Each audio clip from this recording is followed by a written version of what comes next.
Welcome back here today on the beautiful campus of Florida Panhandle Technical College. Here to talk about a very momentous occasion, at least for the small town of Chipley. We have the Dixie Pre-Majors World Series coming again to our town. Happened 4 years ago, 2014. Economic impact is incredible. When we come back, we're going to talk to Andy Compton and Alex Webb from Chipley High School about just that, what the economic impact, what the social impact. You know, the boys of summer, our national pastime, baseball. There's nothing that evokes emotion anymore than being out there on that field and watching these 9 guys play the other 9. And baseball has always had that mystique, that part of our heritage and our culture. And it starts right here at the elementary and high school levels. When we come back, we're going to talk to Andy and Alex about Dixie Pre-Majors World Series right here in Chipley, Florida. And we'll be right back.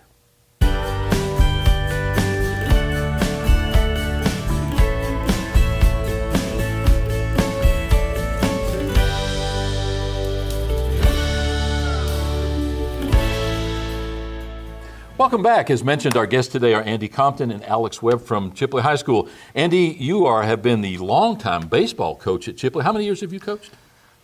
This is just finished my 30th season, so it's been a long haul. You looking at retirement somewhere down the road, Sure. or yeah?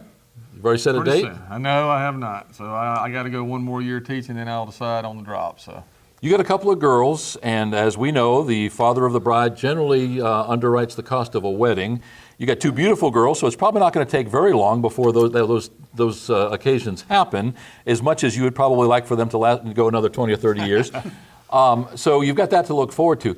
Last night, speaking of your daughter, you had a daughter graduate, one of the graduating seniors from Chipley High School. Alex, you had a big part in it. We had a weather event here in Chipley, waited to the last minute to change the venue from Philip Roundtree Stadium, our old football stadium, to the high school gymnasium. You know, the old jokes about the high school prom in the gymnasium and, you know, smelling like sweat socks and the whole thing. We actually have the benefit of having a really nice facility to start with. But you guys did a great job making those pre-event preparations so it was seamless. We were able to make the change from the stadium to the gym. Alex, talk a little bit about the preparation that went into making that happen. Well, the teachers got together yesterday and worked both at the field and at the gym, putting all the chairs out, getting everything together. We worked, actually PAEC came over as well and helped us get the live stream up so that someone could watch in the auditorium. We had Facebook Live going. Major Chomos' wife got up there in the crow's nest and videoed Facebook Live for us. Did an excellent job on that. So we had people from Germany even watching Facebook Live to see somebody that they knew graduate. Probably had 60, 70 people watching at any time on Facebook Live. So I'm glad they got to participate in part of that. It's a great event, graduation.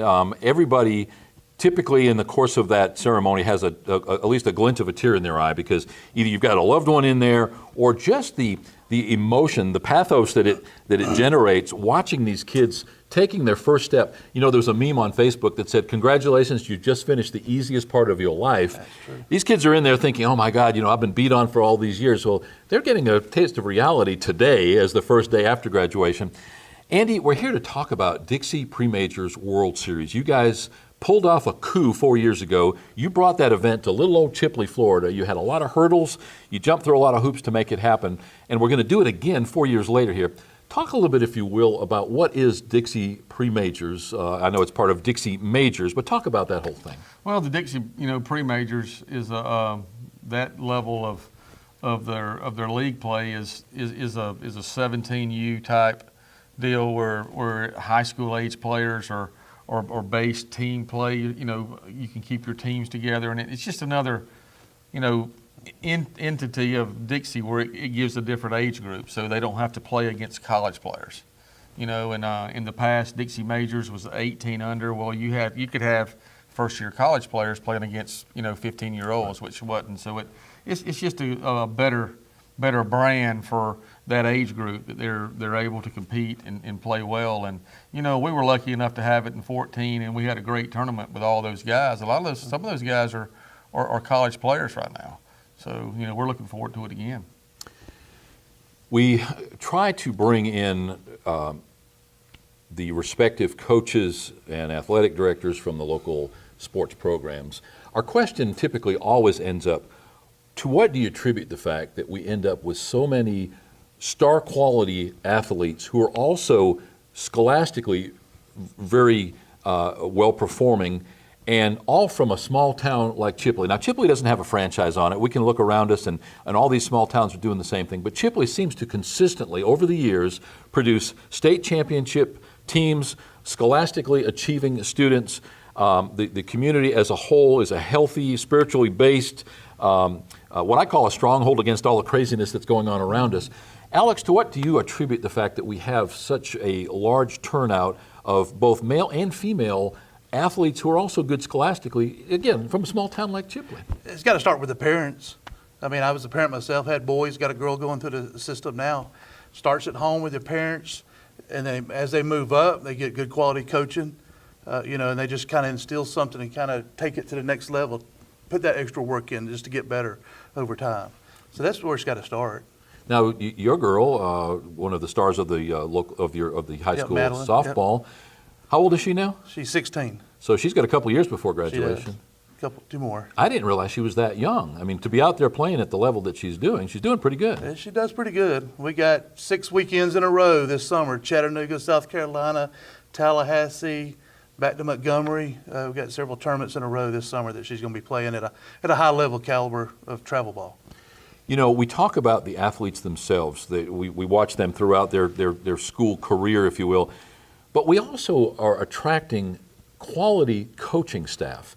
And that's the interest. I know it's not because we pay the most of any school around. Andy, why are we attracting consistently and keeping that coaching staff that could go arguably not that much farther away and get more money? Yeah. I think it has something to do with the fact that everyone just works together. And I can talk about our baseball program. I played here, spent my whole life here. Jesse Carter that works with it, he played for us. We've got 4, Colby Cleveland played here, that helps us. Jordan Finch came back and helped. There's 4 generations of Chipley products that are coaching here. And I think everybody's, on the same page. We don't override one another. We listen to ideas or what needs to happen, this, that, and other. And, our basketball and football programs, the coaches that come in here, they don't have the, I guess a big head type deal. I mean, they all work together. And I think that's what it takes, in order to be successful. We're here to talk about the big event in July, which is the Dixie Pre-Majors World Series. Economic impact alone of this event is huge. It would be huge to any event, regardless of the size of the community, but for a small community like Chipley, definitely has far-reaching ramifications. Alex, earlier in the pre-show, we were talking about that economic impact from the last time. You don't have to give me exact numbers, but talk a little bit about what we experienced 4 years ago. Well, I don't know the exact numbers, but they did some television reporting on that. Close to $500,000 impact for a little city like Chipley. People are going to come in here, they're going to spend close to a week going to our local restaurants, going to our Walmart, staying in the hotels. Some of them may be right next door to Bonifay and Mariana, but this area, the amount of money it brings in. And they did win an award, a national award for economic impact for a small community. So I don't know who sponsored the award, I can't remember exactly, but it's a big event. They say that 97% of all statistics are made up on the scene. So I'm not going to talk, that's why I don't want to talk about numbers. But, the common belief is that a dollar turns about 7 times in a community. So if that visitor comes in and buys gasoline or a loaf of bread at Walmart or whatever they happen to do, their employees make money, that employee then spends that dollar and so forth. And by the time that $7 or that 7 times is spent, you generate those millions of dollars figures that we're talking about. Andy, talk a little bit about the logistics that goes into not necessarily attracting or getting the tournament to even be considered to be played here, but once that's happened, be careful what you wish for, all the things that you've got to make happen as part of that effort. Well, it's an honor in order to do it to begin with, because, the process is 2 years, prior we have to go and make the bid. But, what makes this event, I think, special is in order to play in it, you have to be a state champion. Okay, so we're doing all this, gathering info, raising what we have to put it on, because it's the economic impact on us is we have to provide all of the housing and all for all of those teams and directors and so forth. So, that part of it is the part that we dread, but it's also the fun part, because, when these people get to come to Chipley, these teams from all around, they get to come and see what we play on every day. We're kind of unique with our facility out there, with having both fields set up where they can watch everybody play. They can turn their head and see 2 games going on. That's what makes it special, and that's the fun part for us, is getting it ready to go. Now, once it starts, it's just playing games, and that's what we look forward to. Back up a second. Even in the conversations we've had to date, I was unaware of the fact, and I guess it should have been obvious, that you had to be a state champion in order to host. So there are a lot of world-class facilities out here in the Southeast where we find ourselves, who will probably never have a tournament played there if they don't win, or if they don't get a championship ball field, a ball team in action. So that's interesting. So I would imagine then that by default we end up having these tournaments in a lot of these small towns across the Southeast, just because they have a great ball team. Yeah, it works both ways. There are big places that bid on these things that have them, but the local feel at those events is not like it is here. And I think that's what's unique about ours in 2014. I don't think up until that point, from when I was told in 2014, a town this size had never put one on. And for 4 years they've been telling us they want to come back. That's right, yeah. And, Alex, and we had a bunch of people that the last time that pitched in, and it just is special that they want to come back here. And that's what we want to put out there. And I'm glad that you point out about the difference between a small town and a big town. Just to the south of us, and just less than an hour drive away, we've got Panama City Beach, Frank Brown Park, $10 or $12 million sports facility. Back when that original $7.5 million ball field, and that was when we still lived on the beach, we were in a very small town, and it was unusual for a small city such as Panama City Beach to have a Frank Brown Park. Now it's pretty common because sports marketing is one of the fastest growing segments of marketing today. And we see that. Travel ball, every sport has an extended season now. The economic impact gets the attention of certain people, and those are business owners as well as the Tourist Development Council. Now, the Tourist Development Council, and there's one in every one of the 67 counties in Florida, they are tasked to collect or they are enabled to, if they should decide to do so, to collect a bed tax between 1% and 5% of every motel room or accommodation. Could be a campground, could be a mobile home that's rented, doesn't make any difference. If it's rental property, transient rental property, and then those monies must be spent on marketing and driving people back to that respective county. Alex, you guys fortunately have the blessing of our local Washington County Tourist Development Council, who give you money. How much money do they actually award to you? What was it, $20,000 is what they pitch in, and that provides the hotel rooms for the teams, the coaches, and that goes a long way. Those teams don't have to pay that money when they get here, but their parents and everything's going to come in and stay in that area as well. Well, the money is one part of it, but having their blessing is certainly another part of it, because they are virally helping you to get that word out. At the end of the day, Andy, and I know you're particularly sensitive about this, we never want to talk about money when we don't have to, and it's kind of a challenge, and it's not a pleasant thing to have to put out your hand and ask people for help. But we are in a giving community, and that is one thing that you guys got going for you, because many times, I think as we talked in the pre-show, you get people give you money without even asking for it, because we are that giving community. In addition to that, we have the emotional aspect of many of our locals, and we pointed out how many championship players in all the sports that we produce here. They may move away, but typically they either come back, or certainly their heart is still here, so they want to support what's going on here locally. You are trying to put together an adjunct group, if you will, right now, a booster club, a support group, whatever you want to call it, so that we can get people who are involved in baseball in this community to help promote and to support that effort going forward. Talk a little bit about your plans for that. Me and myself and our other coaches, Coach Carter and Coach Alex Webb, we kind of got together and we said, we're lucky. When we started our program in '89, we got hundreds of players that's played in our program, and we wanted to establish an alumni type deal for Dixie majors. Our high school has the Tiger 100 Club. So we don't have booster clubs at our school. So we said, what can we do that would help us fund our stuff in the summer?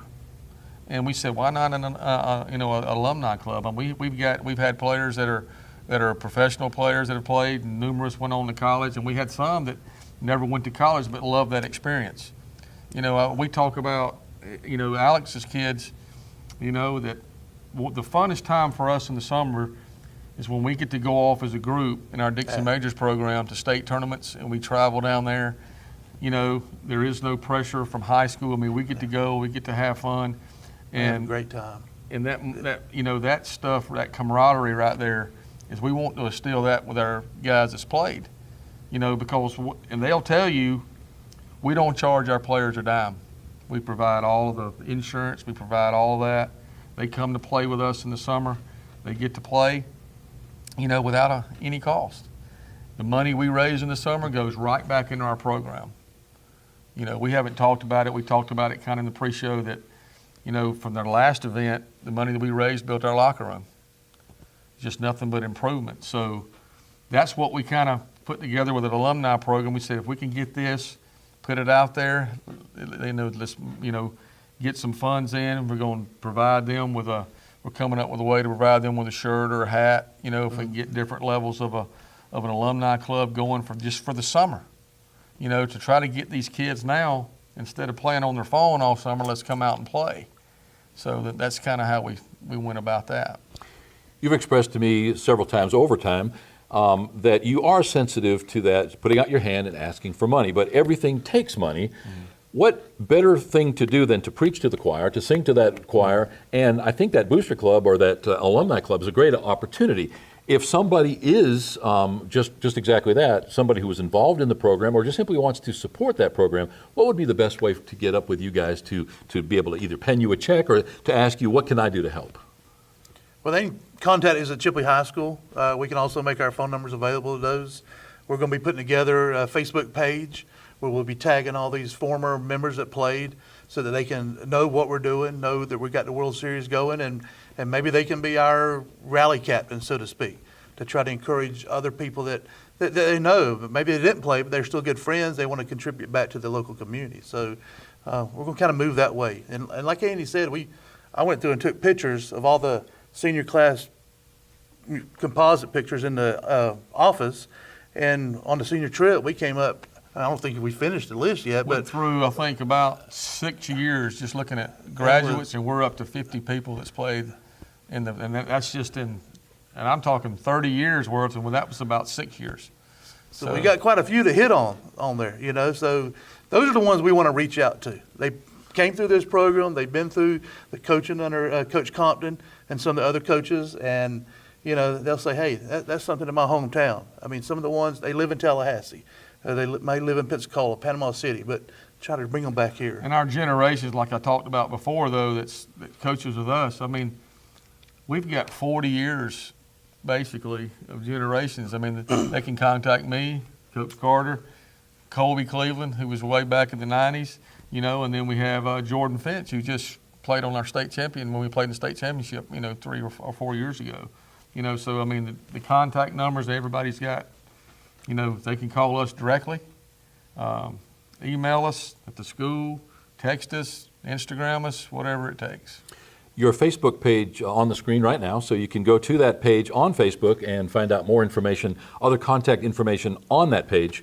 You've also got a number of players over the last years that have made it to the show. You've got guys who have done well. You've got guys that have flamed out a little bit maybe or had injuries, but nonetheless, they qualified to make it to those next levels. Talk a little bit about that.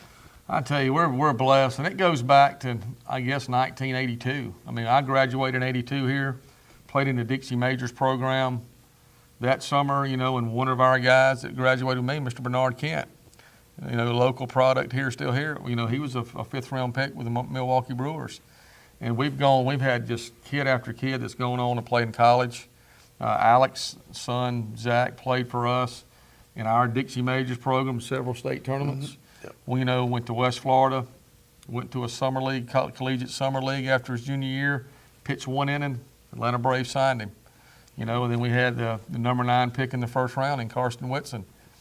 And I mean, right now, today, we have 5 guys playing college baseball right now that play Dixie pre-majors and majors with us. You know, and what a special deal that is. And then you look at the Chipley softball coach. I mean, several times going to the national tournament. What, three times winning? I think 2 or 3. They were there again, runner-up this year. So they've got that experience, and they're showing things that they learned under different coaches. Now they're showing other people that same thing. Again, despite the reluctance to ask for money, I would think that this is something that once you get this ball rolling, that you're going to get lots of people not necessarily waiting for you to ask for money, but they're going to be volunteering. What can I do to help? And so I think that you've got that going for you. Yes, the event in 2014, the volunteers is what made the tournament. You know, and they just come out of the woodworks. It was amazing from the host parents. We had 11 sets of parents who were a kind of alumni parents from our program that were team representatives for every state that came in. You know, that kind of thing, and that part of it, the volunteers is, you know, we couldn't do it without them. I mean, I can't put a number out there. It was probably over 100 volunteers last time. I mean, even down as simple as how do you get all the garbage out of the event every day? You know, ROTC and Major Chomo stepped up. He had his crew take that out. They're cooking the meals at lunch for the referees and all the other volunteers that were there. Take tickets. I mean, so there's numerous volunteers that we need. Most of them are coming back from 4 years ago. They enjoyed doing it 4 years ago. They're going to jump right back in there for us. All of these things that we have just talked about all went towards, and you don't necessarily want to talk about it, but you did win an award for the event. You pointed out that it had seldom, if ever, been done in as small a town or community as ours. You pointed out, in the pre-show anyway, that we had home-cooked meals with ribeye steaks and fresh peas, and we weren't necessarily going to the pizza store to bring them pizza or hot dogs or hamburgers. You were showing and sharing with them a little bit of our heritage, our culture, our hospitality, and that shines through. That is the reason you won the award. That's the reason you're probably getting the event back here in just 4 years later. Oh yes, that was just that part of it was what made it special, because we had a lot of the so-called all the officers, the officials that come from all over the states that help us run the tournament. You know, they were just so appreciative of that kind of atmosphere. You know, because they didn't have to leave. We got all our, you know, our local grocery stores and, you know, and people that when we solicited them, they helped us. They gave us that stuff, and we paid them, you know, and for the steaks, the shrimp, the catfish. I mean, it was just. That's what made it. Oh, that's what made it. I mean, the volunteers were wonderful, but they enjoyed the perks that they got back out of it as well. Too. The camaraderie of it. We're going to get you guys back on between now and the time that the event is, obviously. We're going to be talking more about your needs. We don't want to kill people with those details right now. Is there anything, though, at this time that maybe we haven't talked about that you want to mention at this time? You know, I think I might have mentioned another. I can't, you know, recall, but I want to make sure everybody knows that all the money that's raised in our event goes back to our kids. You know, it's, you know, from our last event that we had 4 years ago, we built our guys a locker room. They no longer have to dress in the parking lot. You know, when it rains, we got somewhere to go. Florida Panhandle Technical College built our lockers. You know, we have nice lockers. Every bit of all of the stuff that we gathered goes right back into the program. You know, in the summer, nobody on our staff gets paid a dime.